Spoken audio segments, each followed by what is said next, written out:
নমস্কার, কেমন আছেন সবাই? চলে এলাম আরেকটি রান্নার ভিডিও নিয়ে। আজকের ভিডিওতে আপনাদের সাথে শেয়ার করব।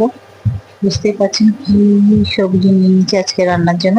ঝিঙে আর সাথে একটা কাঁকরোল ছিল ঘরে, সেটাও নিয়ে নিয়েছি, এভাবে কুচিয়ে নিয়েছি। আগের দিন তো কাঁকরোল বাটা রেসিপিটা শেয়ার করেছিলাম, আজকে শেয়ার করব ঝিঙে বাটা। আজ এবার ঝিঙেটা বেটে নিই। একটু দেখি ঝিঙে বাটাটা করে খেলে কেমন লাগে। আপনারা কি এরকম ঝিঙে বাটা করে খান?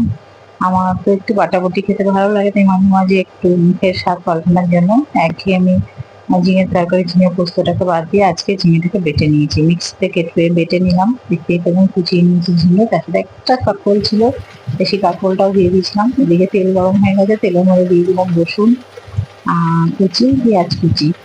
নিরামিষ ভাবেও করা যায় আর পেঁয়াজ রসুন দিয়েও করা যায়। এদিকে কাঁচা লঙ্কা কুচিয়ে নিয়েছি, পেঁয়াজ কুচিয়ে নিয়েছি, রসুনটা একটু দেওয়া হয়ে গেলে সেগুলো তেলের মধ্যে দিয়ে দিলাম।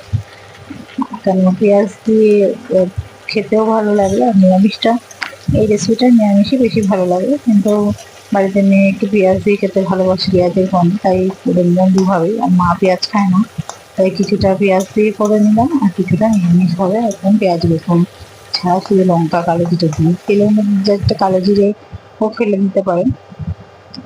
পেঁয়াজটা আরেকটু ভেজে নিলে পেঁয়াজটা মরে যাবে। আমি একটু কম ভাজলাম, আধ ভাজা মতন করে নিয়েছি, যাতে মুখে পড়ে। মুখে পড়লে ও খেতে যেহেতু ভালোবাসে, তাই এইভাবেই করে নিলাম। হয়ে গেছে পেঁয়াজটা মোটামুটি আধ ভাজা হয়ে গেছে। নুন হলুদ দিয়ে দিলাম। এবার দিয়ে দেবো বাটা ঝিঙেটা। ঝিঙেটা দেখুন মিক্সিতে বেটে রেখেছি, সেটা দিয়ে দিলাম। পুরোটা দিয়ে ভালো করে তেলের সাথে পেঁয়াজ রসুনের সাথে মিশিয়ে এটাকে দিয়ে ভালো করে নাড়িয়ে, যতক্ষণ না মিশবে ভালো করে নাড়িয়ে নাড়িয়ে জিনিসটাকে পুরো মিশিয়ে নেব, যাতে মশলাটা সব জায়গায় মিশে যায়। পুরো ঝিঙেটার মধ্যে নুন হলুদ এবং পেঁয়াজটা পুরোটাই মশলাটা যাতে সব কিছু সব জায়গায় ভালো করে মিশে যায়।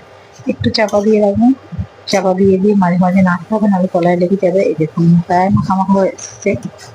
আর একটু শুকনো হয়ে গেলে একটু চিনি দিয়ে নামিয়ে নেবো। পরে আর কতটা শুকনো করলাম সেটা তোলা হয়নি।